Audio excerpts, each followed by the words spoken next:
কৃষ্ণ, হরে কৃষ্ণ।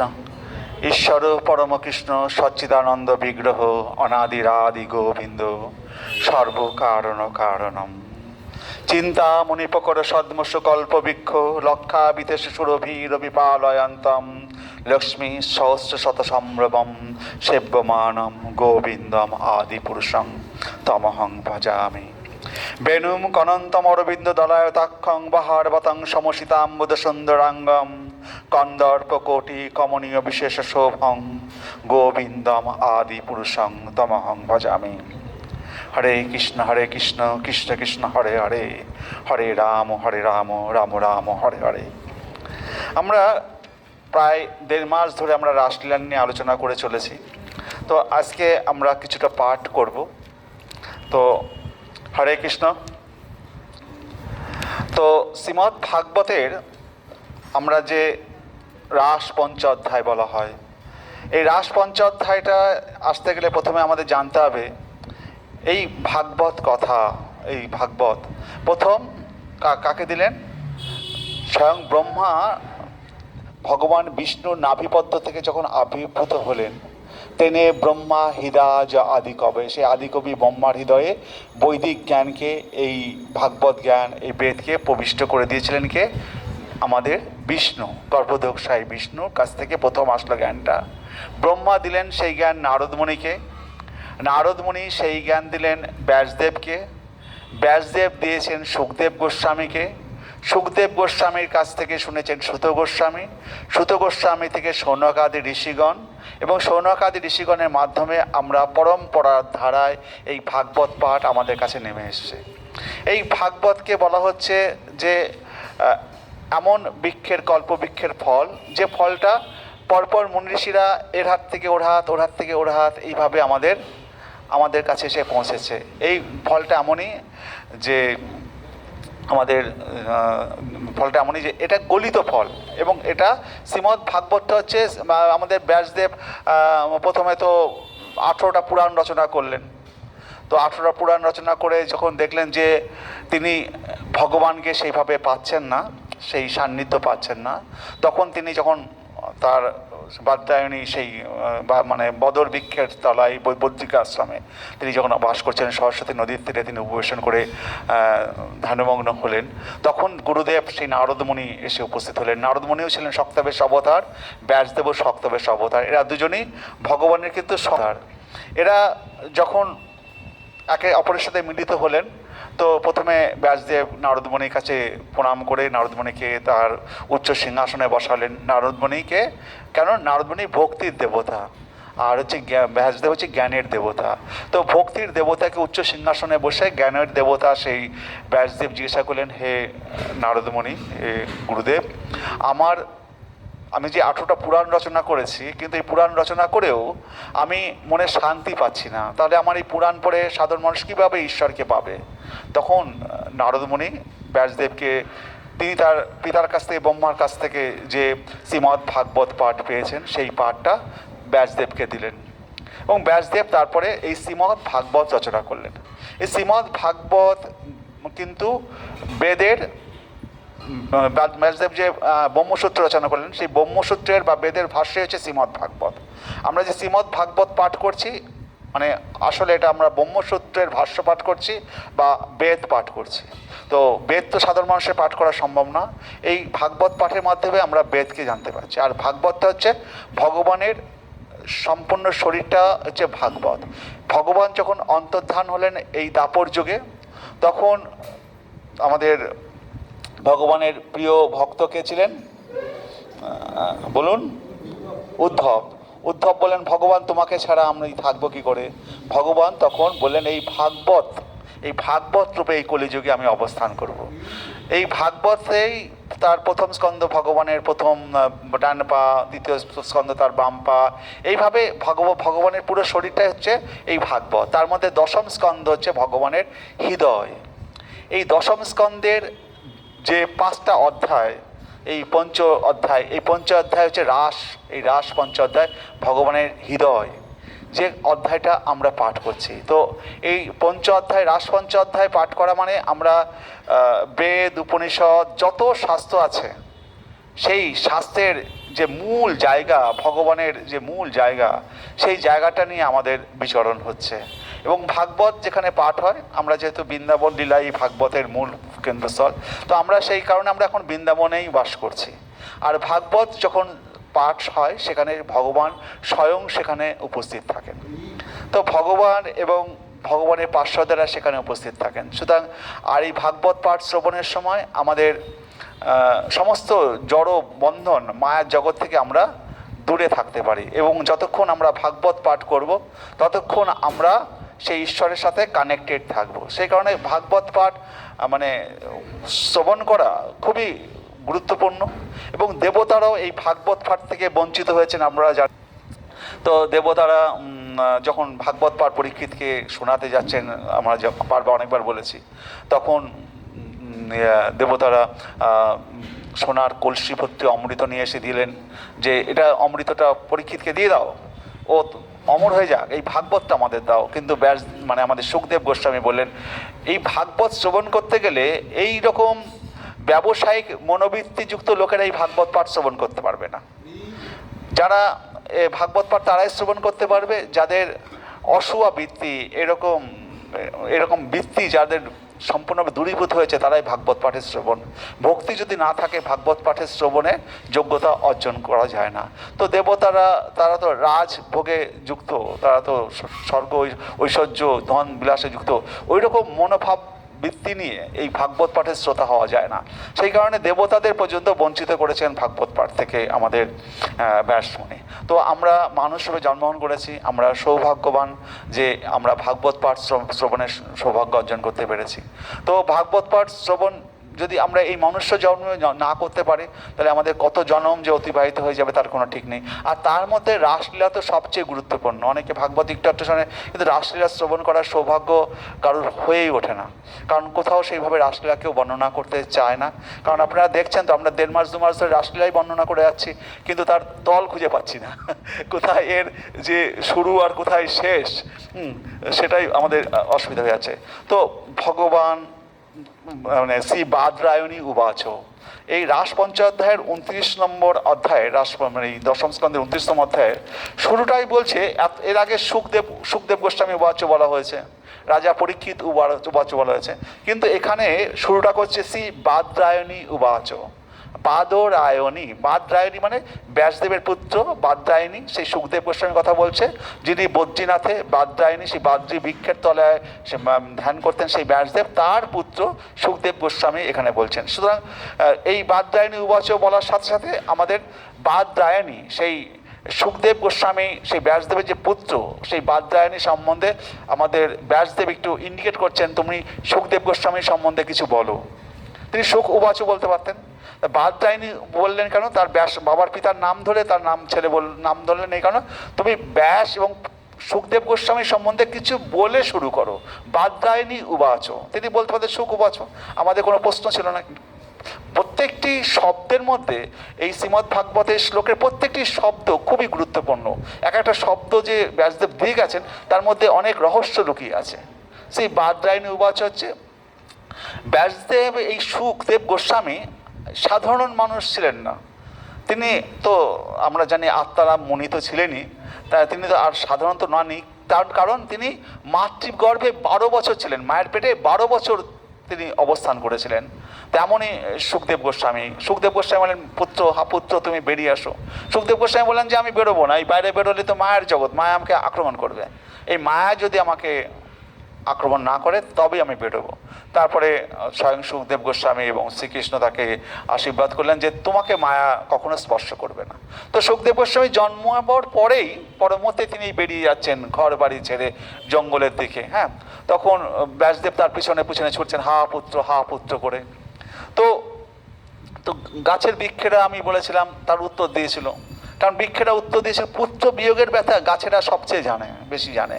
কারণ গাছেদের যখন ফল হয় কাঁঠাল ফল হোক, কোনো ফল হয়, সেই ফল যদি গাছের তলায় যদি পড়ে, সেই গাছতলায় গাছের ছায় বা বাচ্চা কিন্তু ওই বীজ থেকে ফল উৎপন্ন মানে গাছ উৎপন্ন হওয়া খুব মুশকিল। ওই বীজটা যদি দূরে থাকে, দূরে গিয়ে পড়ে, তাহলে পরে সেখানে গাছটা হতে পারে। সেই কারণে গাছেরা ফলটাকে খুব সুমিষ্ট করে, যাতে পাখি মানুষেরা ওই ফলটাকে খেয়ে দূরে কোথাও তার এই সন্তান বীজটাকে বাইরে কোথাও দূরে কোথাও ফেলে। সেই কারণে সন্তান বিরহ গাছেরা যেভাবে জানে, অন্য কোনো প্রাণী বা জীব বা আমরা কেউ অতটা সন্তান বিরহকে উপলব্ধি করতে পারি না। তো এই গাছেরা ব্যাসদেবকে যখন পুত্র পুত্র করে ছুটে যাচ্ছে, গাছেরা তখন উত্তর দিচ্ছিল ব্যাসদেবের সুখদেবের গোস্বামী হয়ে। তো সুখদেব গোস্বামী যখন যাচ্ছেন, সেখানে স্বর্গের উর্বশীরা, যে স্বর্গের উর্বশীরা সাধারণ নারী নয়, যাদের দেখলে পরে বড় বড় মুনি ঋষিরা মূর্ছিত হয়ে পড়ে, সেই স্বর্গের উর্বশীরা বিনা শাড়িতে তারা ওখানে ঝর্ণার জলে স্নান করছিলেন। তাদের মাঝখান দিয়ে যখন সুখদেব গোস্বামী হেঁটে যাচ্ছেন, তাদের কোনো অসুবিধা হয়নি। যখন ব্যাসদেব পুত্র পুত্র করে পিছনে পিছনে আসছেন, তখন সেই স্বর্গের উর্বশীরা ব্যাসদেবকে দেখে তারা যখন শাড়ি পরে নিজেদেরকে আড়াল করছিলেন, তখন ব্যাসদেব বলেন, হে উর্বশীগণ, আমার যুবক পুত্র, 16 বছরের যুবক পুত্র, সে উলঙ্গ অবস্থায় তোমাদের মাঝখান দিয়ে চলে গেল, আর তোমরা তাতে কোনো কষ্ট পেলে না। আর আজকে আমাকে ব্যস্ত করি, তো আমাকে দেখে তোমরা লজ্জা পাচ্ছ, বৃদ্ধ পুরো আমি, আমাকে দেখে তখন বললো যে আপনার মধ্যে এই জড়জাগতিক মানে পুরুষ এবং নারীর ভেদ জ্ঞান রয়েছে, আর ও তো অন্তরাত্মা, ও তো আপন মনে চলেছে, ও তো এই জগতের দিকে তার কোনো দৃষ্টিই নেই। আমরা কে কোথায় আছি তার দিকে কোনো তোর ভূক্ষেপই নেই। সুতরাং আমরা আছি কি নেই তা সে এই জগতের লোক নয়। তখন ব্যাসদেব ফিরে আসলেন যে আমি কার পেছনে ছুটছি। সেই ব্যাসদেব এই শ্রীমদ্ ভাগবত পাঠ শ্রবণ করলেন বিভিন্নভাবে। আমরা জানি ব্যাসদেব বলছি সুখদেব গোস্বামী বনে চলে গেছিলেন। তারপরে ব্যাসদেব যখন শ্রীমদ্ ভাগবত রচনা করলেন, ছেলেকে বন থেকে আনানোর জন্য কাঠুরিয়া গিয়ে এই বহা পীড়ম নটবড় বপু একটা শ্লোক পাঠ করলো। সুখদেব গোস্বামী সেই শ্লোকে আকৃষ্ট হয়ে তিনি আবার ঘরে ফিরে আসলেন এবং ব্যাসদেবের কাছ থেকে এই সম্পূর্ণ শ্রীমদ্ ভাগবত পাঠ শ্রবণ করলেন, এবং শ্রীমদ্ ভাগবত পাঠ শ্রবণ করে আবার তিনি বনে চলে গেছেন। তো এই সুখদেব গোস্বামী মানে কি করতেন, যদি কোনো তার জন্য খিদে পেত, কোনো গৃহে যদি আসতেন, সেই গৃহে তখন তো প্রত্যেকের বাড়িতে গরু ছিল, ওই কিছুক্ষণ সময়কাল সেই বাড়ির গৃহের সামনে দাঁড়াতেন। গরু দোয়াতে যে সময়টুকু লাগতো, গোদগ্ধ কাল মানে সেই সময়টুকু সেইখানে অবস্থান করতেন, এবং দুধ এনে তাকে যদি এক বাটি দুধ দেওয়া হতো, পাথরের বাটিতে করে এক বাটি দুধ দেওয়া হতো, সেই দুধটা পান করে তিনি সেই ঘর থেকে সেই বাড়ি থেকে চলে যেতেন। আর কারো বাড়িতে যদি তিনি এরকম এক বাটি দুধ পান করতেন, রাতারাতি সেই বাড়ি ধনে ধান্যে ভরে উঠতো, তারা ধনে ধান্যে ভরে উঠতো। তার এতটাই কৃপা ছিল এই সুখদেব গোস্বামীর। তিনি মানে চিরযুবক, এখনও তিনি 16 বছরের বালক রূপেই তিনি অবস্থান করেন। এখনও তিনি অমর, এখনও তিনি সমগ্র বিশ্বে পরিভ্রমণ করছেন অদৃশ্যভাবে। তো যেখানে ভাগবত পাঠ হয় তিনি সেখানে উপস্থিত হয়ে থাকেন। হরে কৃষ্ণ। তো সেই সুখদেব গোস্বামীকে আমরা প্রণাম করি এবং সেই সুখদেব গোস্বামী সেই কারণে তাকে শ্রদ্ধা করে, তাকে প্রণাম করে আমাদের ভাগবত পাঠ শুরু করা হচ্ছে। সেই জন্য এখানে প্রথম এই শ্লোকের শুরুতে বলছে শ্রী বাদরায়ণী উবাচ, যাতে আমরা সুখদেব গোস্বামীকে জেনে আমরা এই পাঠে আমরা মনোযোগ দিতে পারি। ভগবান পিতা রাত্রি শারদোৎফুল্ল মল্লিকা বিক্ষম রন্তম মনশ্চক্রে যোগমায়া উপাশ্রিত।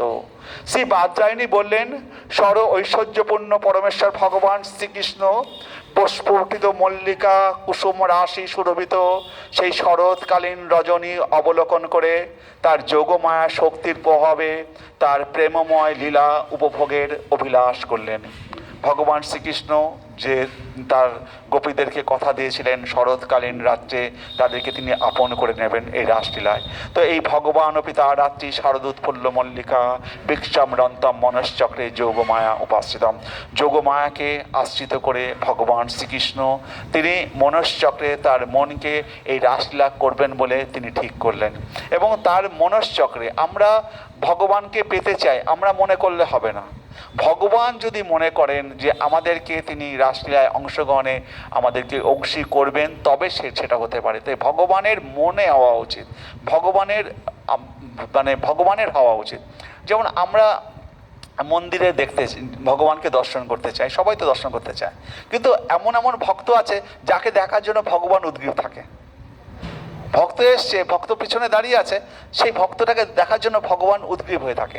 তো ভক্ত সেই রকম হওয়া উচিত যে ভগবানকে আমরা দেখতে যাই, কখনো কখনো ভগবানও ভক্তকে দেখতে আসেন, তো দেখতে চান, সেই রকম ভক্ত হওয়া উচিত। তাই ভগবান যদি মনে করেন ভক্তকে দর্শন দেবেন, ভক্তকে সাথে রাসলীলা পালন করতে, তবেই আমরা রাসলীলায় অংশগ্রহণ করতে পারবো। এবং যোগমায়া উপাসিতম, তিনি যে এই রাসলীলা করতে যাচ্ছেন যোগমায়াকে সঙ্গী করে।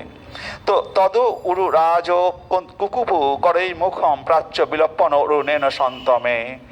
তো দীর্ঘকাল পরে তার প্রিয়তমা পত্নীকে দর্শন করে প্রিয়তম পতি যেমন সহস্তে তার মুখমণ্ডল কুঙ্কুমে রঞ্জিত করে, চন্দ্র তেমনি তার সুখদায়ক অরুণ বর্ণের কিরণ দ্বারা পূর্ব দিগন্তের মুখমণ্ডল লেপন করতে করতে ও তার উদয় দর্শনকারীগণের সন্তাপ হরণ করতে করতে উদিত হলেন। তো আকাশে ভগবান যখন এই মনশ্চক্রে রাসলীলা করবেন বলে ঠিক করলেন, সাথে সাথে প্রকৃতি সেজে উঠল, চন্দ্র তার কিরণ দিয়ে পুরো প্রকৃতিকে করে দিল। এবং অনেক দিন বাদে পতি যদি ঘরে ফিরে আসে, পত্নীর যেমন মুখটা লাল হয়ে ওঠে, ঠিক সেই রকম তো চন্দ্র সেই কিরণোজ্জ্বলা দ্বারা সমস্ত যেন প্রকৃতি লাল হয়ে উঠল। হরে কৃষ্ণ, হরে কৃষ্ণ। নিসম্য গীতম তৎ অনঙ্গ বদ্ধনম ব্রজশ্রী ও কৃষ্ণ গৃহত মানসা আজগম্য অনন্যম অলক্ষিত উদ্যমা সযত্র কান্ত জবলোলকুণ্ডলা। কৃষ্ণের সেই প্রণয় উদ্দীপক বংশীগীত শ্রবণ করে কৃষ্ণ বিমুগ্ধ চিত্তা বৃন্দাবনের গোপীগণ পরস্পরের অগোচরে যেখানে তাদের প্রিয়তম অপেক্ষারত সেখানে গমন করলেন। দ্রুত গমন করায় তাদের কর্ণ কুণ্ডল দুলতে লাগলো।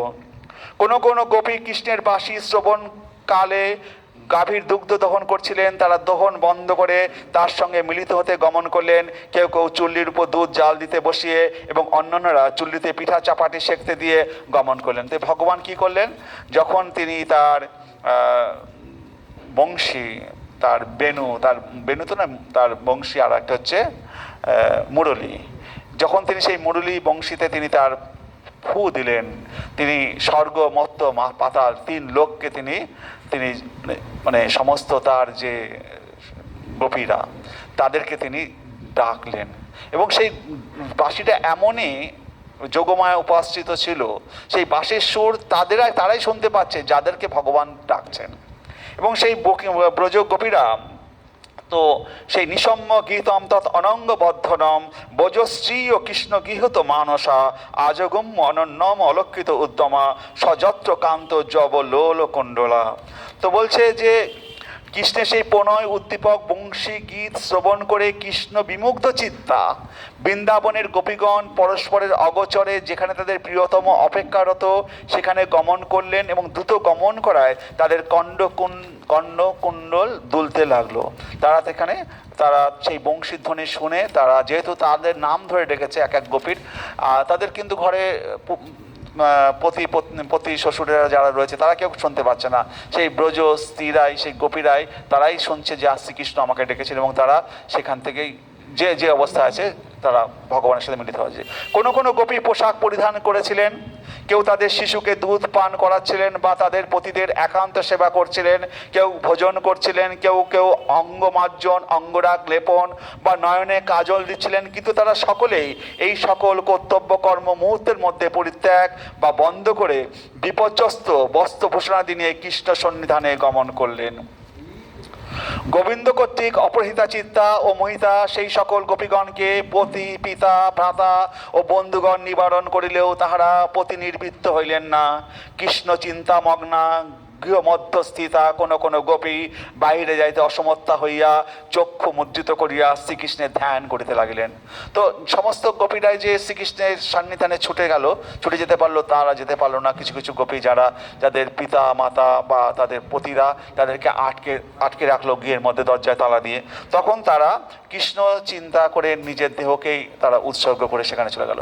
তো এই জায়গাটা আমার আজকে যখন বাড়িতে একটু পড়ছিলাম মনে হলো যে প্রথম বিপ্লব যদি বলা হয়, রাস পূর্ণিমায় প্রথম বিপ্লব, যেখানে গোপীরা তাদের সংসার সবকিছু ছেড়ে ছুটে চলে যাচ্ছে কৃষ্ণের সাথে মিলিত হতে।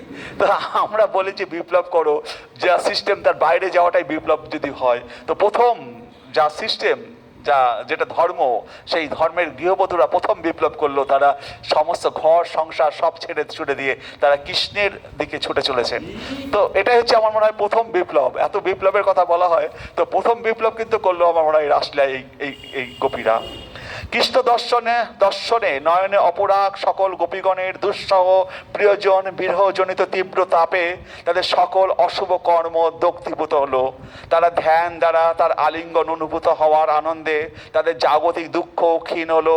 পরমাত্মা কৃষ্ণকে তাদের উপপতি ভাবনা দ্বারা তার অন্তরঙ্গ ভাবের সঙ্গ করার ফলে তাদের অশেষ কর্মবন্ধন নাশ হওয়ায় তারা তাদের গুণময় দেহ পরিত্যাগ করলেন। তো এই যে গোপীরা যারা যেতে পারেননি, তাদের এই কৃষ্ণ বিরহে তাদের সমস্ত কর্মবন্ধন পাপ নাশ হওয়ার ফলে তারা সেখানেই তারা দেহ পরিত্যাগ করলেন এবং এই গুণময় দেহ পরিত্যাগ করে তারা আত্মা সেই গোবিন্দের সাথে মিলিত হলেন।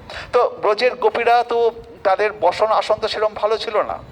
তো রাসলীলায় যখন তারা প্রবেশ করছেন, সেই ব্রজের গোপীদের কিন্তু তাদের তখন তাদের মনোরথে একটা শ্লোক আছে, মনোরথে। এই মনোরথে যখন গোপীরা যখন রাসলীলায় প্রবেশ করছেন, তখন তাদের দেহের ওই ছিন্ন বসন আর ছিন্ন থাকছে না, সব এক একটা উজ্জ্বল বসনে পরিণত হচ্ছে। তারা এক একটা উজ্জ্বল রূপে আরও জ্যোতির্ময় গোপীতে তারা পরিণত হয়ে যাচ্ছে। যে ব্রজের গোপীরা আর সাধারণ গোপী হিসাবে তখন সেখানে উপস্থিত হচ্ছে না, তারা এক একটা মানে উজ্জ্বল গোপী, মানে উজ্জ্বল কি বলবো, স্বর্ণময় গোপী, এক একটা গোপী সুন্দরী গোপী হয়ে রূপান্তরিত। তাদের বসন আসন আর ছিঁড়া বসন থাকছে না, তারা সব ভগবানের দৈবিক কৃপায় যোগমায়া উপাশ্রিতম, যোগমায়ার দ্বারা সেখানে সেই গোপীরা সবাই 16 বছরের গোপী হয়ে গেছে।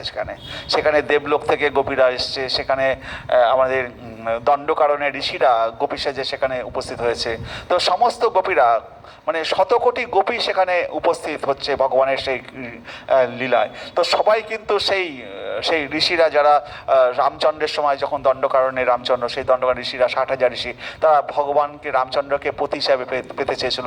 তাদেরকে ভগবান আশীর্বাদ করেছিল যে দ্বারকা লীলায় তোমরা আসবে। ঠিক সেই রকম বামন অবতারে বামনদেবকে দেখে কিছু তখনকার দিনের গোপীরা কিছু চেয়েছিল, ঋষিরা চেয়েছিল বামনদেবকে পতি হিসাবে, তারা এসছে। ঠিক আবার যখন কচ্ছপ অবতারে বা মানে মীন অবতার হয়েছিল, মৎস্য অবতার, মৎস্যর মধ্যে যারা ছিল তারা ভগবানের সাথে মিলিত হতে চেয়েছিল। সেই সমস্ত মৎস্য অবতারে সেই গোপীরা, বিভিন্ন অবতারে ভগবান যারা এসছে, তারা সবাই যখন ভগবান যে রূপে তারা ভগবানকে মিলিত হতে চেয়েছে, আজ তারা সকলেই এই গোপী দেহ ধারণ করে রাসলীলায় এসে অংশগ্রহণ করছে। শুধু আমরা মানুষেরা অংশগ্রহণ হচ্ছি তা নয়, দেব দেবী বিভিন্ন লোকের সমস্ত মানে স্বর্গ মর্ত্য পাতাল 3 লোক থেকে সমস্ত গোপীরা ছুটে আসছে, শতকোটি গোপী সেখানে ভগবানের সাথে মিলিত হতে আসছে। শ্রী পরীক্ষিত বললেন, হে মুনিবর, সেই গোপীগণ শ্রীকৃষ্ণকে পরম প্রিয় বলিয়াই জানিতেন, কিন্তু ব্রহ্ম বলিয়া জানিতেন না। তাদের চিত্ত ও গুণময় বিষয়ে আসক্ত ছিল, তারা কিরূপে তাহাদের সংসার নির্বৃত্ত হইল। বলছে যে এই যে গোপীগণ তারা দেহ ছেড়ে চলে গেল, এরা তো ভগবানকে ব্রহ্ম বলে জানতেন না। ভগবান স্বয়ং শ্রীকৃষ্ণ যে স্বয়ং ব্রহ্মটা কি? ব্রহ্ম হচ্ছে এমন যাকে আমরা ধরাছোঁয়ার বাইরে। সেই ব্রহ্মই সাকার রূপ নিয়ে শ্রীকৃষ্ণ রূপে এসছেন। একটা সোনার খণ্ড আপনার বাড়িতে, আপনার যদি হাজব্যান্ড যদি এক সোনার খণ্ড 10 মানে 100 ভরির একটা সোনার খণ্ড নিয়ে এসে রেখে দেয়, তো আপনি একবার দুবার লুকিয়ে রেখে দেবেন। যদি 10 ভরি সোনার বা 15 ভরি সোনার একটা সুন্দর মালা নিয়ে আসে, তখন সেটা কি করবেন? একবার গলায় পরে আয়নার সামনে দাঁড়িয়ে তাকে দেখবেন যে কেমন লাগে। আপনি পড়ুন আর না পড়ুন, লোকের সামনে বেরোন, একবার নিজে ঘরের মধ্যে দরজা দিয়ে একবার দেখবেন যে কেমন লাগে। তো ভগবান যখন এই ব্রহ্ম যখন সচ্চিদানন্দ এই শ্রীকৃষ্ণ রূপ ধারণ করে এসছেন, সেই ব্রহ্মকে আমরা আদর করতে পারছি, তাকে ভালোবাসতে পারছি। মা যশোদা তাকে দড়ি দিয়ে বন্ধন করতে পারছে, গোপীরা তাকে প্রিয়তম হিসাবে তার সাথে মিলিত হতে যাচ্ছে। তার রূপ দেখে, তার সৌন্দর্য দেখে সেই ব্রহ্ম, সেই শ্রীকৃষ্ণকে আজ ব্রহ্ম শ্রীকৃষ্ণ রূপে যখন এসছেন, তখন গোপীরা তাকে ছুটে যাচ্ছে। তো অনেক গোপীরাই তো, সব গোপীরাই তো জানতো না যে এই স্বয়ং ব্রহ্ম। তারা শুধু ভগবানের রূপ দেখে তারা প্রেমে পড়ে গেছে। তো তারা কি করে, পরীক্ষিত বলছে, তারা কি করে এরা এইভাবে মুক্তি পেলো, এইভাবে সংসার থেকে নির্বৃত্তে তারা বৃন্দাবন এই গোপে ব্রজের রাসলীলায় প্রবেশ অধিকার পেলো।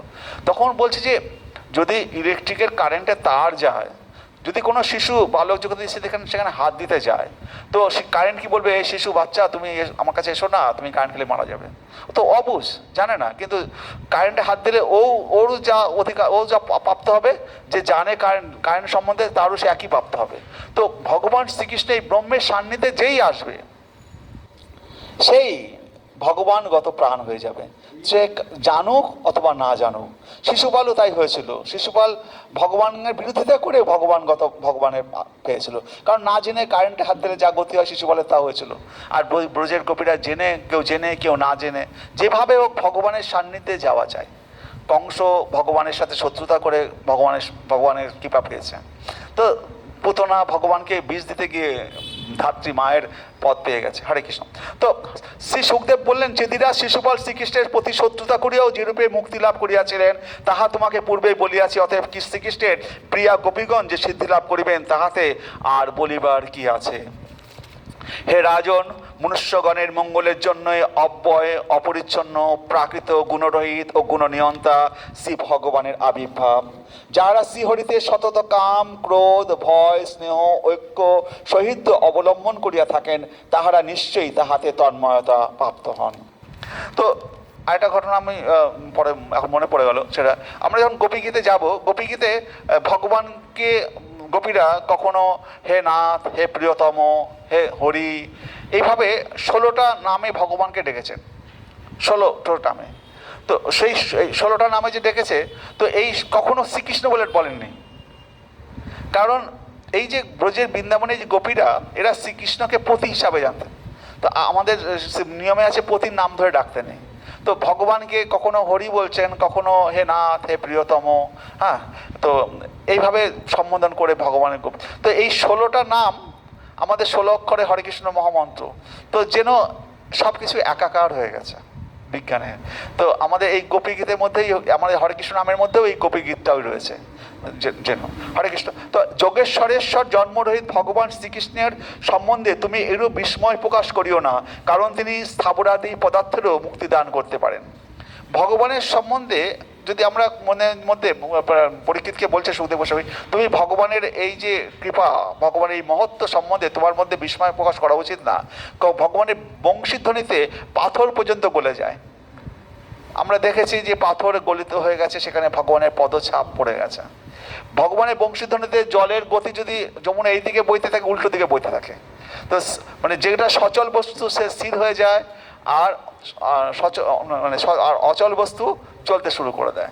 তো গাভীরা বাছুর গরুর দুধ খাচ্ছিল, ভগবানের বংশীধ্বনিতে গরুর দুধ খাওয়া ছেড়ে দিয়ে তাকিয়ে থাকছে, তারা মূর্ছিত হয়ে মানে বিবশ হয়ে যায় সমস্ত কিছু। পশু পাখিরা তারা গাছের ডালে বসে বিবশ হয়ে যায় ভগবানের বংশীধ্বনি। তার বংশীধ্বনিতে ভগবানকে আমরা সাধারণভাবে বিচার করতে যেতে আমরা পারবো না, তার অপরিসীম তার মহত্ব। তাই পরীক্ষিতকে বলছে যে সুখদেব গোস্বামী, যে তুমি যদি ভগবান সম্বন্ধে এরূপ বিস্ময় প্রকাশ করিও না, কারণ তিনি স্থাবরাদি পদার্থেরও মুক্তি দান করিয়া থাকেন। বাগ্মীশ্রেষ্ঠ ভগবান শ্রীকৃষ্ণ সেই ব্রজ সুন্দরীগণকে সম্মুখে উপস্থিত দেখিয়া বাগ বিলাসে তাহাদিওকে বিমুগ্ধ করিতে করিতে বলিতে লাগিলেন। এবার গোপীরা যখন ভগবানের সামনে এসছে, তো ভগবান তো ডেকে পাঠিয়েছে। তো ভগবান ডেকে পাঠিয়েছে, ভগবান তাদের সাথে তো মিলিত হওয়ার জন্য ডেকে পাঠিয়েছে। তো ভগবান তাদের সাথে মিলিত হয়ে রাসলীলা করতে শুরু করতে পারতেন, কিন্তু ভগবান দেখলেন এই যে আজকে গোপীরা এসছে, এরা আমাকে কতটা ভালোবাসে, এদের ভিতরের ভালোবাসাটাকে জানতে হবে, এদের ভিতরের ভালোবাসাটাকে জাগাতে হবে।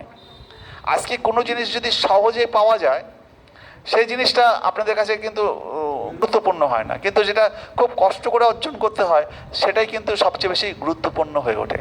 তো আজকে ভগবান কিন্তু কি করছেন, যখন গোপীরা তাদের কাছে এসছেন, ভগবান বলছেন, ভগবান কৃষ্ণ বলেন, হে পরম সৌভাগ্যতি স্বাগতম হে বো মহাভাগা, প্রিয়ম কিম করবাণী ব্রজস্ব অনায়ম কচ্চিৎ ব্রত আগমন করণম। ভগবান কৃষ্ণ, হে পরম সৌভাগ্যবতী রমণীগণ, আমি তোমাদের প্রীতির জন্য কি করব? ব্রজের সকলে কুশল তো? তোমাদের আগমনের কারণ কি বলো? একাতে ডেকে পাঠালো বাঁশি বাজিয়ে, তো এসে বলছে যে বলছে স্বাগতম মহাভাগা, বো মহাভাগা, স্বাগতম বলে তাকে মহাভাগা ডাকলো। তারপর বলছে আমি তোমাদের জন্য কি করব? আর জন্য আমাদের কিছু আমরা যেন কিছু চাইতে এসেছি, আমাদের জন্য কি করবে। এবং বলছে বোঝের সকলে কুশল তো, মানে বোঝের কোনো বিপদ হলে যেন আমরা তার কাছে ছুটে আসি। প্রশ্নগুলো এমন, ব্রজের সকলে কুশল তো, মানে আমরা বোঝের বিপদ হয়েছে বলে আমরা ছুটে এসেছি, হে কৃষ্ণ তুমি আমাদের বাঁচাও। আমরা তো সেই জন্য আসিনি, সে ডেকেছে তাই এসেছি, তার সাথে প্রেম নিবেদন করতে এসেছি। তারপর বলছি যে তোমাদের প্রীতির জন্য কি করব, ব্রজের সকল কুশল তো, তোমাদের আগমনের কারণ কি। আমাদের ডেকে পাঠালো, আবার বলছে তোমাদের আগমনের কারণ কি। স্বাগতম বো মহাভাগা প্রিয়ম কিম করবাণী ব্রজস্ব অনায়ম কাচ্চিৎ ব্রত আগমন কারণম। এই রাত্রি অতি ভয়ঙ্কর, প্রাণীরা চারিদিকে ওত পেতে আছে, ব্রজে ফিরে যাও হে সুমধ্যমা সুন্দরীগণ, এই স্থানটি নারীদের জন্য উপযুক্ত নয়। বলছে ভগবান এবার এদেরকে বলছে, যাতে এমনভাবে বলছে যাতে এরা ভগবানকে ছেড়ে মানে ফিরে যায়। তো ভগবানের পরীক্ষা করছে, ভগবান যেতে গেলে ভগবান কিন্তু পরীক্ষা করে আগে ভালো করে সোনাটাকে জ্বালিয়ে পুড়িয়ে একেবারে খাদবিহীন করে তারপর গ্রহণ করবে। ভগবানের কাছে গেলেই তো ভগবান সাথে সাথে গ্রহণ করবে না, তাকে জ্বালিয়ে পুড়িয়ে, তাকে দুঃখ দিয়ে, তাকে কষ্ট দিয়ে, তার মধ্যে যে খাদ রয়েছে সোনার, সেই খাদটাকে পুড়িয়ে একবারে খাঁটি সোনা, সেই খাঁটি গোপীকে সে ভগবান নিতে চায়। এই রাত্রি অতি ভয়ঙ্কর, প্রাণীরা চারিদিকে ওত পেতে আছে, ব্রজে ফিরে যাও হে সুমধ্যমা সুন্দরীগণ, এই স্থানটি নারীদের জন্য উপযুক্ত নয়।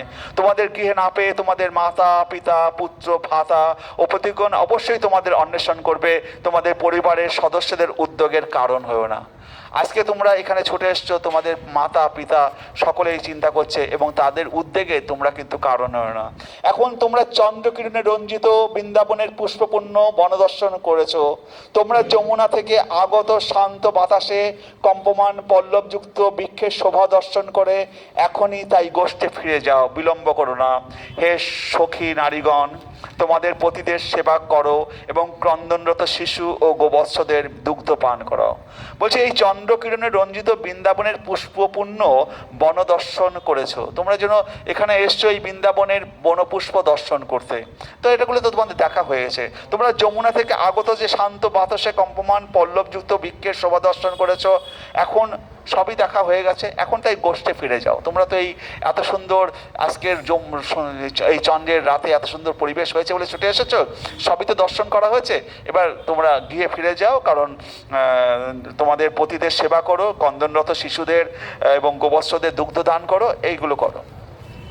তো যদি তোমরা আমার প্রতি অনুরাগবশত আকৃষ্ট চিত্ত হইয়া আসিয়া থাকো, তবে তাহা যুক্তিযুক্তই হইয়াছে, কারণ সকল প্রাণী আমাদের প্রীতি করিয়া থাকে। আমি তো সকলের অন্তরাত্মা, তো সকল প্রাণী, তোমরা তো এসছো আমাকে ভালোবেসে এসেছো, এটা ভালোই করেছো। তো সকল প্রাণী আমাকে ভালোবাসে, তো গরু ছাগল মোষ সবাই তো আমাকে ভালোবাসে, তোমরাও ভালোবাসো, তাই আমাকে প্রীতিযুক্ত হয়ে এসছো, যুক্তিযুক্তই হয়েছে, কিন্তু এবার ফিরে যাও। মানে এমন গোপীদেরকে যেটা গরু ছাগল পশুদের সাথেও মিলিয়ে দিচ্ছে, যে ওরা সকল প্রাণী আমাকে ভালোবাসে, তোমরাও ভালোবাসো, তাই এসছো, সেটা যুক্তিযুক্তই আছে, কিন্তু এবার তোমরা ফিরে যাও। হে কল্যাণীগণ, পতিও তাহার বন্ধুবর্গের নিষ্কপটে সেবা ও সন্তান সন্ততির প্রতিপালনে স্ত্রীলোকের পরম ধর্ম। স্বামী দুঃশীল, দুর্ভাগ্য, বৃদ্ধ, কর্মশক্তিহীন, রোগগ্রস্ত অথবা ধনহীন হইলেও যদি পাতকী না হন, তবে ইহলোকে ও পরলোকাকাঙ্ক্ষী নারীগণের তিনি পরিত্যাজ্য নন। দুঃশীল, দুর্ভাগ্য, বৃদ্ধ, জড়, রোগী, অধন ও পিবা প্রতিশ্রীভি ন হাতব্য লোক ইপসুভি অপাতকে। বলছি স্বামী যদি দুঃশীল, দুর্ভাগ্য, বৃদ্ধ, কর্মশক্তিহীন, রোগগ্রস্ত অথবা ধনহীন হইলেও যদি পাতকী না হন, তবে ইহলোকে ও পরলোকাকাঙ্ক্ষী নারীগণের তিনি পরিত্যাজ্য নহেন। বলছে এই ইহলোকে, হরে কৃষ্ণ,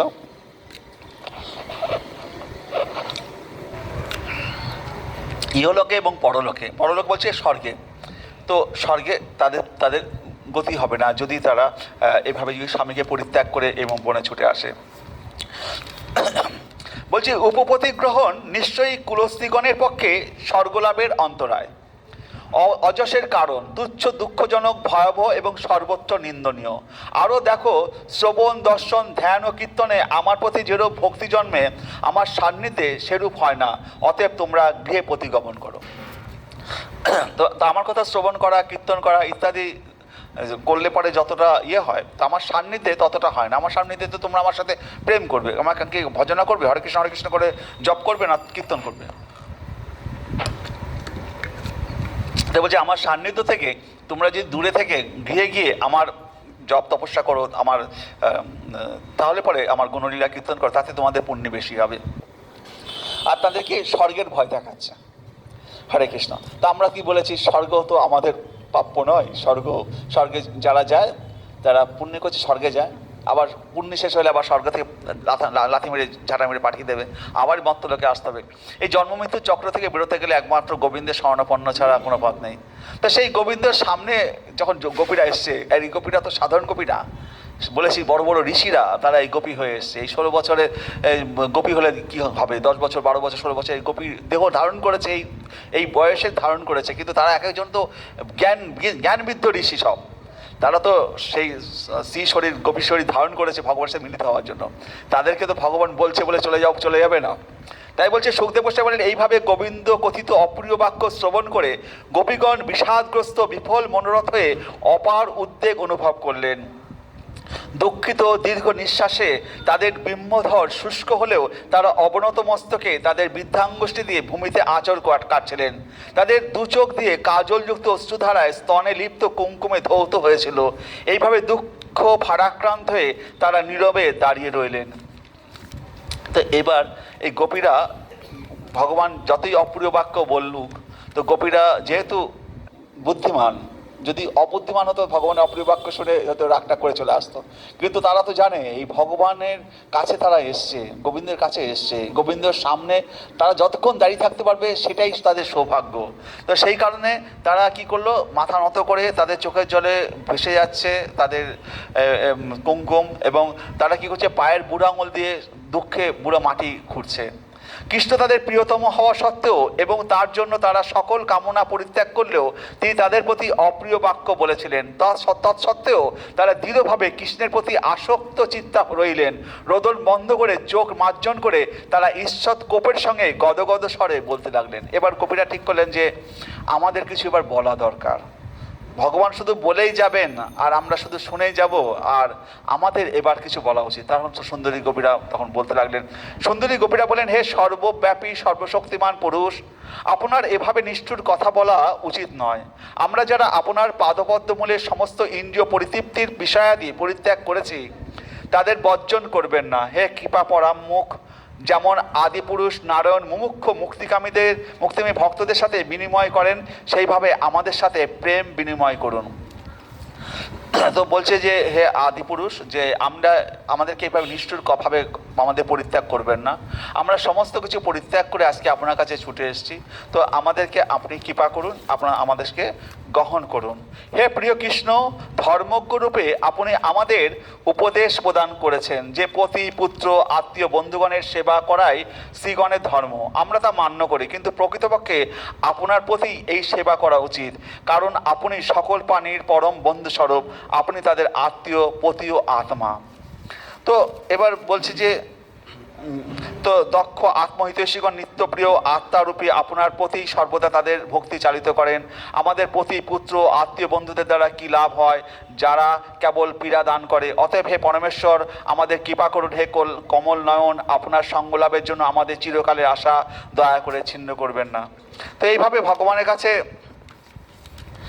প্রার্থনা করছে যে আমরা যে মানে বাড়িতে যে শ্বশুর শাশুড়ি পতিদের সেবা করছি, এগুলো করে কি পাবো? সব শেষে তো আমরা আপনাকেই পাবো। আর আজকে আপনার সামনে যখন এসছি, তাহলে আমাদেরকে কেন পরিত্যাগ করছেন?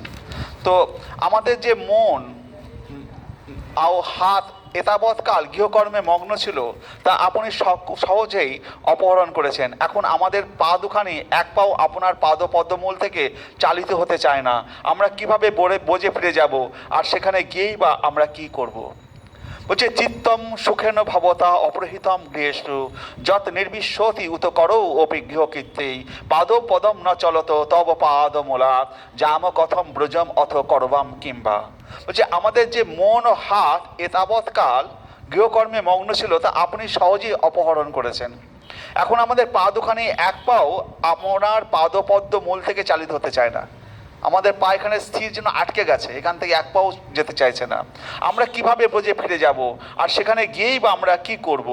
হে শ্রীকৃষ্ণ, আপনার সহস্র অবলোকন ও বাঁশির সুমধুর সঙ্গীতে আমাদের হৃদয়ের অভ্যন্তরে যে অগ্নি প্রজ্বলিত হয়েছে, সেখানে আপনার অধরামৃত সিঞ্চন করুন। তা যদি না করেন, হে শখে আপনার বিরহ নলে আমাদের দেহকে ন্যস্ত করে ধ্যান যোগে যোগীর ন্যায় আপনার চরণ কমল লাভ করব। তো সিঞ্চ অঙ্গন তথ অধর অমৃত পুরকেন হাস অবলোক কলা গীতজ হিত সয়া অগ্নিম ন উচেত বয়ং বিরহজ অগ্নি উপযুক্ত দেহা ধ্যানেন জাম পদয় পদবিম সকেতে। যে হে শ্রীকৃষ্ণ, আপনার সহস্র অবলোকন ও বাঁশির সুমধুর সঙ্গীতে আমাদের হৃদয়ের অভ্যন্তরে যে অগ্নি প্রজ্বলিত হয়েছে, সেখানে আপনার অধরমৃত সিঞ্চন করুন। তা যদি না করেন, হে শখে আপনার বিরহ নলে আমাদের দেহকে ন্যস্ত করে ধ্যান যোগে যোগীর ন্যায় আপনার চরণ কমল লাভ করব। তো আমরা এখানেই আপনার দেহ রেখে, আপনার চরণ কমলে আমরা দেহ রেখে আমরা আত্মবিসর্জন দেবো যোগীর ন্যায়। হে কমলনয়ন, আপনার পদতলের স্পর্শ লক্ষ্মীদেবীর কাছে উৎসব স্বরূপ। অরণ্যবাসীজন প্রিয় আপনার ওই পাদপদ্মদ্বয় আমরাও স্পর্শ করব। যতক্ষণ না আমরা আপনার দ্বারা পূর্ণরূপে সন্তুষ্ট হচ্ছি, ততক্ষণ আমরা অন্য কোনো মানুষের সামনে অবস্থান করতেই অক্ষম হয়ে থাকব। লক্ষ্মীদেবী তার কটাক্ষ লাভের জন্য দেবতারাও প্রবল প্রয়াস করেন। লক্ষ্মীদেবী তার কটাক্ষ লাভের জন্য দেবতারাও প্রবল প্রয়াস করেন। যিনি ভগবান নারায়ণের বক্ষবিলাসিনী, সেই তিনিও তুলসী দেবী ও ভগবানের অন্যান্য ভৃত্যগণের সঙ্গেও একত্রে সেই পদযুগলের রেণু লাভের আকাঙ্ক্ষা করেন। তেমনি আমরাও আপনার চরণ কমলদয়ের রেণুর আশ্রয় গ্রহণের শরণাপন্ন হয়েছি। তো লক্ষ্মীদেবী তো নারায়ণের পত্নী, তিনি নারায়ণের পদসেবা থেকে কখনোই ওঠেন না। লক্ষ্মীদেবীকে বলা হয় চঞ্চলা। তো আমরা অনেকে লক্ষ্মীদেবীর পুজো করে থাকি। তো আমরা লক্ষ্মীদেবীর পুজো করলে পরে লক্ষ্মীতে চঞ্চলা, তো সেই কারণে শুধু লক্ষ্মীদেবীর পুজো করা আমাদের কাছে উচিত নয়। আমাদের নারায়ণ পূজা করা হয়, নারায়ণ লক্ষ্মী একসাথে পুজো করা হয়। যে নারায়ণের পদযুগল ছেড়ে তো যাবে না, শুধু নারায়ণকে যদি ডাকা যায়, নারায়ণকে যদি পুজো করা যায়, লক্ষ্মীদেবী সঙ্গে থাকবে। তো নারায়ণ লক্ষ্মীদেবী, সেই কারণে সেই লক্ষ্মীদেবী, তো আমরা জানি যে ভগবানে আমাদের ইয়েতে 50টা গুণ, আর হচ্ছে আমাদের শিবের 55 বলা হয় 55টা গুণ, আর নারায়ণের 60টা গুণ, আর শ্রীকৃষ্ণের 64টা গুণ। তো শ্রীকৃষ্ণের 4টে গুণ বেশি। তো 4টে গুণ বেশি কি কি? একটা হচ্ছে তার কি বলুন,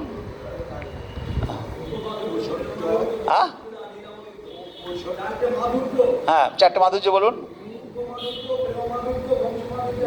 হ্যাঁ, রূপমাধুর্য, বংশী মাধুর্য, লীলা মাধুর্য আর প্রেম মাধুর্য, এই 4টে এক্সট্রা গুণ শ্রীকৃষ্ণের রয়েছে। তো এই রূপমাধুর্য, বেণু মাধুর্য, এই যে গুণগুলো তো নারায়ণের কাছে নেই। তো এই ভগবান শ্রীকৃষ্ণের এই রূপমাধুর্য, মেরু মাধুর্য, এইগুলো পাওয়ার জন্য লক্ষ্মীদেবী নারায়ণের পদযুগল ছেড়ে যে কখনো সরে না, সে কিনা নারায়ণের পদযুগল ছেড়ে বৃন্দাবনে এসে বেল বনে এসে তিনি তপস্যা করছেন ভগবান শ্রীকৃষ্ণের সান্নিধ্য লাভ করার জন্য। তাহলে ভাবুন, ভগবানের শ্রীকৃষ্ণের পদযুগলের সামনে থেকে গোপীরা কেন যাবেন? স্বয়ং লক্ষ্মীদেবী নারায়ণের পদযুগল ছেড়ে চলে এসেছেন শ্রীকৃষ্ণের সাথে মিলিত হওয়ার জন্য। আর আজকে তাও তপস্যা করে যাচ্ছে, এখনও পাননি। তো সেইভাবে লক্ষ্মীদেবী এখনও বেলবনে তপস্যা করে চলেছেন। তো আজকে গোপীরা মানে স্বয়ং শ্রীকৃষ্ণের গোবিন্দের সামনে দাঁড়িয়ে আছে। তারা কি কখনো ওটা ছেড়ে ফিরে আসবেন? তারা তো বলেছি, তারা তো বোকা নন, তারা তো এক একজন ঋষি, মহাঋষি। তো হরে কৃষ্ণ। তো আমরা তারপরে যাচ্ছি। অতএব হে দুঃখ হারিন, যারা গৃহ ও পরিবার পরিত্যাগ করে শুধু আপনার উপাসনার আশায় পদমূলে আগমন করেছে, সে আমাদের প্রতি প্রসন্ন হন। আপনার সুন্দর হাস্যময় কটাক্ষপথে আমাদের চিত্ত গভীর কামনায় দগ্ধ হচ্ছে। হে পুরুষ রত্ন, দয়া করে আমাদের আপনার দাস্য প্রদান করুন।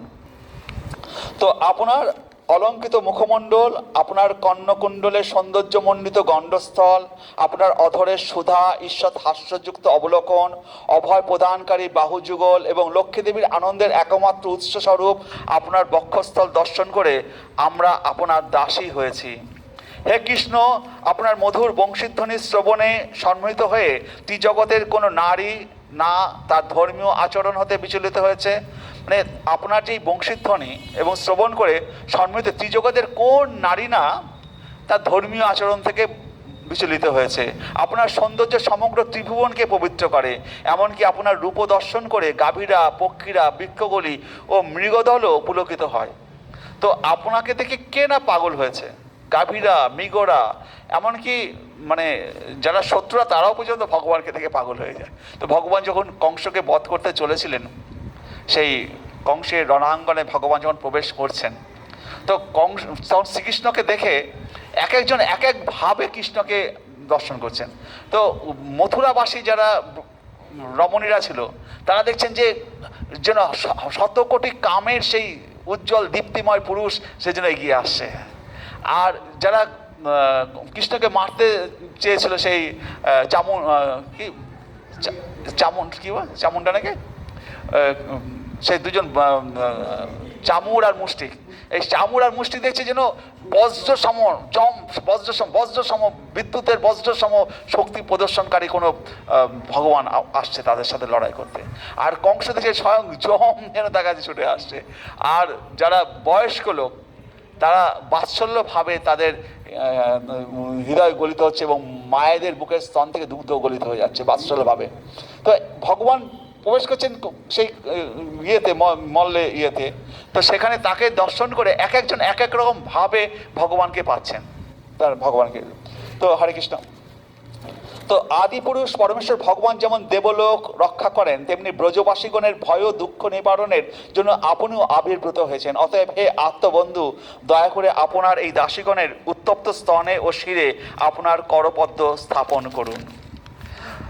সুখদেব গোস্বামী বলেন, গোপীদের এই সকল বিলাস বাক্য মানে বিলাপ বাক্য শ্রবণ করে মহাযোগীগণেরও অধীশ্বর ভগবান কৃষ্ণ স্বয়ং নিত্য তৃপ্ত হয়ে সহস্যে গোপীগণের সঙ্গে আনন্দ উপভোগ করলেন। তো সেই সময় উদার ক্রিয়াকলাপে এবং উদার হাস্যে কুসুম্বদ দন্তের কান্তি শোভিত ভগবান শ্রীকৃষ্ণ তার দৃষ্টিপাতে উৎফুল্লমুখী সম্মিলিত সেই গোপীগণের মাঝে নক্ষত্র পরিবেষ্টিত চন্দ্রের মতো শোভা পাচ্ছিলেন। গোপীগণ তার স্তুতি গান করলে সেই শতরমণী যূথপতি তদুত্তরে উচ্চস্বরে গান করলেন এবং তিনি তার বৈজয়ন্তীমালা পরিধান করে বৃন্দাবন অরণ্যকে শোভিত করে তাদের মধ্যে বিচরণ করতে লাগলেন। কৃষ্ণ শরৎকালীন চন্দ্রজ্যোৎস্না ও কুমুদপূর্ণ নদীর মহিমা গান করছিলেন, আর গোপীগণ কেবলমাত্র বারংবার তার নাম করছিলেন। শ্রীকৃষ্ণ গোপীদের সঙ্গে শীতল বালুকাময় ও নদীর তরঙ্গে উৎফুল্ল কুমুদের সুগন্ধবাহী বায়ুতে পূর্ণ যমুনার তীরে গমন করলেন। সেখানে কৃষ্ণ গোপীদিগের দিকে বাহু প্রসারিত করে তাদের আলিঙ্গন করলেন, তাদের হাত, কেশ, উরু তো নিবিস্তন পশ্চের দ্বারা ক্রীড়াচ্ছলে তার নখাগ্র দ্বারা আঁচড় কেটে এবং তাদের সঙ্গে কৌতুক দৃষ্টিপাত ও হাস্যের মাধ্যমে ব্রজের সুন্দরীগণের কামভাব উদ্দীপিত করে ভগবান তার লীলা উপভোগ করলেন। তো পরমেশ্বর ভগবান শ্রীকৃষ্ণের বিশেষ মনোযোগ লাভ করে গোপীরা প্রত্যেকে নিজেকে পৃথিবীর শ্রেষ্ঠ নারী বলে গর্বিত হতে লাগলেন। তো এইভাবে ভগবান শ্রীকৃষ্ণ তো ব্রজের গোপীদের কথায় সন্তুষ্ট হলেন, সন্তুষ্ট হয়ে এবং এখানে একটা গল্প আছে যে আমরা বলেছিলাম যে ব্রজের গোপীরা শ্রীকৃষ্ণকে বলবে যে যে হে শ্রীকৃষ্ণ, তুমি যে বলছো আমাদেরকে ঘরে ফিরে যেতে, এই পতিরা তো সেই কাঠের পুতুলের মতো, আজকে পরম পতিকে যখন পেয়েছি তো এই কাঠের পুতুলকে আর দরকার নেই। তো স্বয়ং ভগবান শ্রীকৃষ্ণ সেই গোপীদের কথা শুনে তিনি তাদেরকে নিয়ে যমুনার তীরে রাসবিলাস শুরু করলেন। এই রাসবিলাসে শুরু করে তাদের সাথে যখন বাহুবন্ধনে আবদ্ধ হচ্ছেন, আলিঙ্গন করছেন, তাদের সাথে রাস করছেন, সেই সাথে সাথে তো এই ব্রজের গোপীদের মধ্যে অহংকার বা গর্বিত ভাব উৎপন্ন হতে লাগলো। তারা ভাবলো যে মানে বিশ্ব ব্রহ্মাণ্ডের প্রতি স্বয়ং শ্রীকৃষ্ণ আজ আমাদের সাথে আলিঙ্গনবদ্ধ হয়েছে, তাহলে আমরা কি না কি সৌভাগ্যশালী। তো আজকে আমার প্রথম পর্বটা শেষ হলো, কারণ 8টা বাজের আগে আমাকে শেষ করতে বলছে, 8টা বাজতে 10 মিনিট হয়ে গেছে, 10 মিনিট বাকি আছে যদিও। তো হরে কৃষ্ণ। তো আমরা এরপরে আমরা পরপর মানে পাঠ করে যাব, এই কারণে এরপরেও আমরা পাঠ করবো এই কারণে পর যে আমরা শ্লোক ধরে ধরে পাঠ করতে চাইছি এখন, এই কারণে যে আমরা মাঝে বেশ কিছু শ্লোক আমরা গোপীগীত পাঠ করেছি, মাঝে কিছু কিছু শ্লোক আমরা পাঠ করেছি, কিন্তু এবার আমরা পুরো প্রথম থেকে ধরে ধরে যেতে চাইছি। আজকে আমরা 29তম অধ্যায় শেষ করলাম, 29, 30, 31, 32, 33। আমাদের 5টা অধ্যায় আছে। তো আমরা চেষ্টা করবো আর 2 দিনের মধ্যে এই 5টা অধ্যায় শেষ করার। আজকে তো 8টায় শেষ হয়ে যাচ্ছে, আগামী দিনে আর 2টো অধ্যায় শেষ করবো, তারপরের দিনে আর 2টো অধ্যায় শেষ করলে তাহলে কী হবে, আমরা গোপীগীতটা মানে যা শ্লোকে লেখা আছে, যা ব্যাসদেব বা সুখদেব গোস্বামী যা বলে গেছেন বইয়ে, সেইভাবে আমরা ধরে ধরে যদি আমরা এগোতে পারি তাহলে পরে সেটা কী হবে, আমাদের হৃদয়ে গেঁথে যাবে। কোনো হয় কি, আমরা গোপীগীতকে কী হয়, এত বড় বিষয় তো অনেক সময় অল্প করে বলে দিলাম। আমি যদিও শ্লোকগুলো, সংস্কৃত শ্লোকগুলো পাঠ করছিলাম না, এই কারণে সংস্কৃত শ্লোকগুলো পাঠ করলে পরে সময়টা আরও বেশি লেগে যাবে, কিন্তু আমাদের উচিত সংস্কৃত শ্লোক পাঠ করা এবং তারপরে ব্যাখ্যাটা করা, তাহলে ধীরে ধীরে এগোনো যাক। কিন্তু প্রত্যেকটি সংস্কৃত শ্লোক, এতে শব্দগুলো তো শব্দ নয়, এক একটা মন্ত্র। তো এগুলো আমাদের শ্রবণ করাটা খুব দরকার। এই সংস্কৃত শ্লোকের আমরা বাংলা অনুবাদ করে গোপীগীত বলি, কিন্তু প্রত্যেকটি শব্দ, নিঃসম্য গীতম ভজশ্রীয়, এই যে কথাগুলো, রহ স্থানে, রহ মানে গোপন স্থানে, এই যে সংস্কৃত শব্দগুলো আছে, এই শব্দগুলো এক একটা শব্দ নয়, এক একটা মন্ত্রের মতো, যেগুলো আমাদের হৃদয়কে সেই মন্ত্রাপ্লুত করতে পারে। তো সেই কারণে আমাদের শ্লোকগুলোও পড়া দরকার, সংস্কৃত শ্লোক, এবং তার সাথে সাথে অনুবাদগুলো পড়া দরকার। মানে মানে মানে আমাদের বই ধরে ধরে এগোনো দরকার। মানে বই ধরে ধরে এগোনো, তার থেকে সময় লাগুক, হয়তো আর 2 সপ্তাহ লাগুক, কিন্তু আমরা যদি বই ধরে ধরে এগোতে থাকি, তো এই যে রাসলীলা আমরা বর্ণনা করছি, আমি বললে পরে অহংকার এসে যাবে যে আমরা বর্ণনা বা শ্রবণ করার সৌভাগ্য পাচ্ছি। তা আবার কবে আবার করব সে তো ভগবান জানেন, ভগবান আবার কৃপা করলে তো আবার করব, সেই কৃপাটা আবার কবে আসবে সেটা ভগবান জানেন। তো সেই কারণে যখন যেটুকু শেষ করছি যাতে ভালোভাবে শেষ করি। কারণ কি, আমি দেখেছি, আমি অনেক বড় বড় মহারাজদের সাথে কথাবার্তা বলতে গিয়ে দেখেছি, তারা অনেক সময় ভুলভাল ব্যাখ্যা করে বসে। কারণ কী করছে, তারা কী করে, বই পড়ে না, কারোর কাছে শুনে সে আবার বলছে, তার কাছে শুনেছে সে শুনে আবার বলছে। এই শুনে বলার ফলে কী হচ্ছে, মাঝখানে কিছু কিছু জায়গায় উল্টোপাল্টা হয়ে যাচ্ছে, গ্যাপ হয়ে যাচ্ছে, ভুলভাল বলে ফেলছে, সে বুঝতেও পারছে না। তো আমাদের শ্লোক ধরে ধরে, বই ধরে ধরে, মানে যা লেখা আছে সেই ধরে ধরে যদি আমরা এগোই, সে তাহলে পক্ষে একবারে মৃত্যু পর্যন্ত, মৃত্যুর পরেও এই কথা আমাদের অন্তরে থেকে যাবে। আমরা যদি পরজন্মেও আমরা যাই, এটা আমাদের কখনো, এই যা একবার ঢুকছে ভিতরে, এটা হারাবে না। ধন দৌলত ঐশ্বর্য হারাবে, কিন্তু এই জিনিস কখনো হারাবে না। হরে কৃষ্ণ। আজকে আপনারা অনেকে এসছেন, কিন্তু 8টায় যেহেতু শেষ করতে হবে, আমরা সেই জন্য আমি সেভাবে গুছিয়ে নিয়ে এসেছিলাম, কিন্তু আমি সেভাবে শুরু করতে পারলাম না। তো পরের দিন আস্তে আস্তে শুরু হবে। হরে কৃষ্ণ। ওম নমো ভগবতে বাসুদেবায় নমঃ। আপনারা একটু হরে কৃষ্ণ নাম করুন। হরে কৃষ্ণ, হরে কৃষ্ণ, কৃষ্ণ। হ্যাঁ, আমি আবার বলছি কেন এবার, এখন আমি বই ধরে ধরে বলছি। আগে তো বুঝিয়েছি অনেকবার, হ্যাঁ। তো এবার কী হয়েছে, বই ধরে ধরে বলছি এই কারণে যে যাতে ওই যে বললাম, কোনো ত্রুটি যাতে না থাকে। কারণ কি, ওই যে বললাম যে মুখে আমি বলে গেলাম, অনেকবার বলেছি, সেগুলো তো আমি শ্লোক ধরে ধরে বলিনি। এখন শ্লোক ধরে ধরে, বই ধরে ধরে বলছি, হয়তো শুনতে খারাপ লাগুক আর ভালো লাগুক। তো শ্লোক ধরে ধরে বললে কী হবে, এটা একেবারে কংক্রিট কথাবার্তা। এখানে দুধের মধ্যে কোনো জল নেই। যা সুখদেব গোস্বামী লিখে গেছেন আমি তাই বলছি, হ্যাঁ। এখানে মানে জল দেওয়ার কোনো প্রশ্ন নেই, বুঝতে পারছেন? যাতে আমরা এইভাবেই শুনতে চাইছি, যাতে এই জিনিসটা আমাদের হৃদয়ে যাতে একবারে ঢুকে যায়। আমি এতবার করে রাসলীলা তো আমি একদিনই শেষ করে দিতে পারতাম, আমি আজকে 1.5 মাস ধরে শুধু রাসলীলা বলে যাচ্ছি।